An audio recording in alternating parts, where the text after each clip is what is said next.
रोज रोज त्याच पद्धतीची शिमला मिरचीची भाजी जर तुम्ही खाऊन कंटाळलात तर ही भरलेली शिमला मिरचीची भाजीची रेसिपी तुमच्यासाठी इतकी सुंदर होते आणि इतकी सोपी आहे. तर इथे मी 5-6 शिमला मिरची घेतलेली आहेत आणि 1 वाटी शेंगदाणे घेतलेले आहेत. तर ही भाजी आपण मसाला न घालता, वाटण न घालता बनवणार आहोत. तर अशा पद्धतीने ही भाजी एकदा नक्की करून बघा. तर तुम्हाला माझा व्हिडिओ आवडला तर व्हिडिओला एक लाईक आणि चॅनलला सबस्क्राईब नक्की करा. तर ही मिरची आपण अशा पद्धतीनं कट करून घेणार आहोत की थोडं-थोडं आपल्याला अर्धीच मिरची कट करून घ्यायची आहे. पूर्ण मिरची कट करून घ्यायची नाही.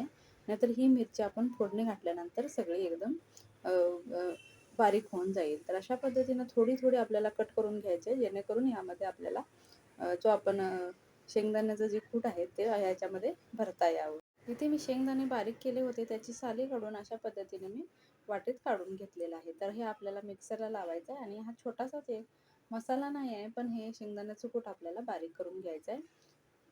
त्याच्यासाठी एक मिक्सरचं भांडं घ्यायचं आहे आणि त्याच्यामध्ये भाजलेले शेंगदाणे आपण साली काढून घेतले होते ते यामध्ये घालायचे आहेत. त्यानंतर 3 पाकळ्या लसणाच्या घेतलेत मी आणि त्यानंतर लाल तिखट 2 चमचे घेतलेलं आहे. हळद घ्यायची आहे अर्धा चमचा आणि ती यामध्येच टाकायची आहे. चवीनुसार मीठ टाकायचं. आपण जे फोडणीत टाकणार होतो ते साहित्य आपल्याला यामध्येच टाकून घ्यायचं आहे. फोडणीमध्ये आपण काहीही टाकणार नाही.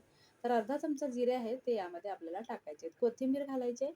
यामध्येच आपल्याला ती बारीक करून घ्यायची आहे. तर अशा पद्धतीने हे एकदम बारीक असं बारीक करायचं नाही आहे. थोडंसं जाडसर मोठं-मोठं हे राहिलं पाहिजे असं आपल्याला करायचं आहे. तर तुम्ही बघू शकता अशा पद्धतीने हे बारीक करून द्यायचं आहे. आता एका प्लेटमध्ये हे काढून घेऊया.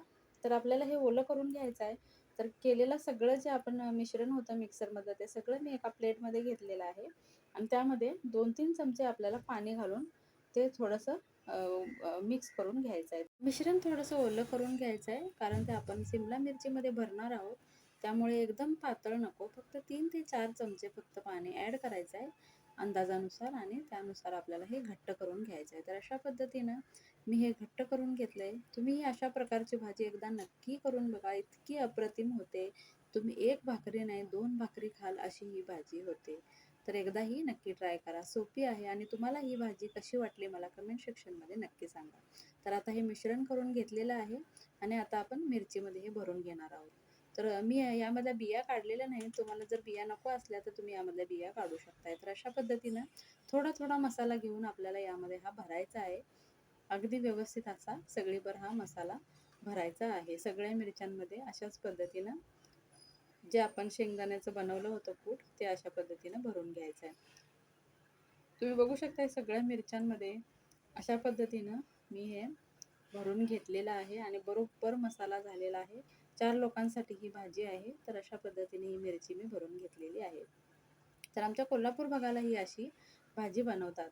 तर इथे मी 2 ते 3 कांदे बारीक कट करून घेतलेत आणि एक मध्यम आकाराचा टोमॅटो बारीक कट करून घेतलेला आहे. तर आता आपण कढई ठेवायची आहे. कढईमध्ये 2-3 चमचे तेल घालायचं आहे आणि त्यामध्ये तेल गरम झाल्यानंतर आपल्याला कांदा घालायचा आहे.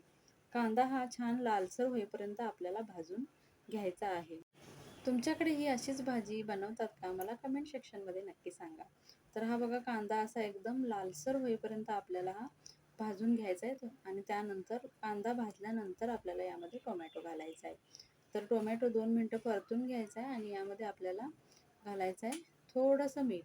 कारण आपण मसाल्यांमध्ये मीठ यूज केलंय तर इथे अगदी चिमूटभर मी मीठ यूज करते आहे. कारण टोमॅटो थोडासा विरघळला जावा म्हणून बस.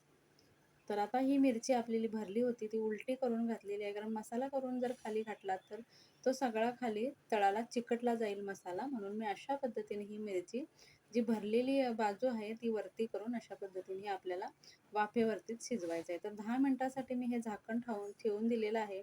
तुम्ही बघू शकताय मिरचीचा कलर चेंज होतोय म्हणजे मिरची हळू आणि गॅस एकदम बारीक ठेवायचा आहे. सगळ्यात महत्त्वाचं म्हणजे गॅस एकदम बारीक ठेवायचा आहे. कारण शेंगदाण्याचं कूट जे आहे ते खाली तळाला चिकटतं आणि ते जळतं. मग त्याची टेस्ट बदलते. म्हणून अशा पद्धतीनं बारीक गॅसवर आपल्याला ही भाजी शिजवायची आहे. एकदम बारीक गॅस ठेवायचा आहे आणि वरती झाकण ठेवायचं. अशा पद्धतीने मी परतून घेतले आता आणि आता परत आपल्याला 10 मिनिटासाठी ही अजून एकदा वाफवून घ्यायची. ही अजून व्यवस्थित आतपर्यंत शिजली नाही आहे.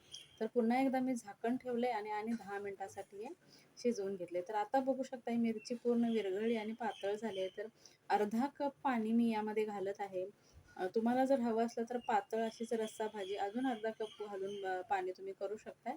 पण मला थोडीशी डब्याला देण्यासाठी सुकी भाजी हवी आहे, म्हणून मी फक्त अर्धा कप पाणी वापरलेलं आहे. तर मला थोडंसं तिखट कमी वाटते, म्हणून अर्धा चमचा तिखट मी वरून घातलेलं आहे आणि अशा पद्धतीने हे मिक्स करून घेतलेलं आहे. तर ही पातळ देखील भाजी इतकी छान लागते, अशी सुंदर अशी ही भाजी लागते. तुम्ही एकदा नक्की करून बघा. आणि मिरची बघू शकताय तुम्ही, इतकी सुंदर दिसते आहे आणि त्यापेक्षाही महत्त्वाचं म्हणजे ती खायला खूप छान लागते. तर तुम्हाला ही सिमला मिरचीची रेसिपी कशी वाटली, मला कमेंट सेक्शनमध्ये एकदा नक्की सांगा. आणि ही बघा, तुम्ही बघू शकता, ही भाजी तुम्ही डब्याला देऊ शकताय आणि घरीही संध्याकाळच्या भाजीसाठी किंवा सकाळच्या जेवणात बनवू शकता. अप्रतिम अशी ही भाजी होते. तुम्ही एकदा नक्की ट्राय करून बघा. पुन्हा भेटूया एका नवीन रेसिपीसोबत. तोपर्यंत बाय बाय.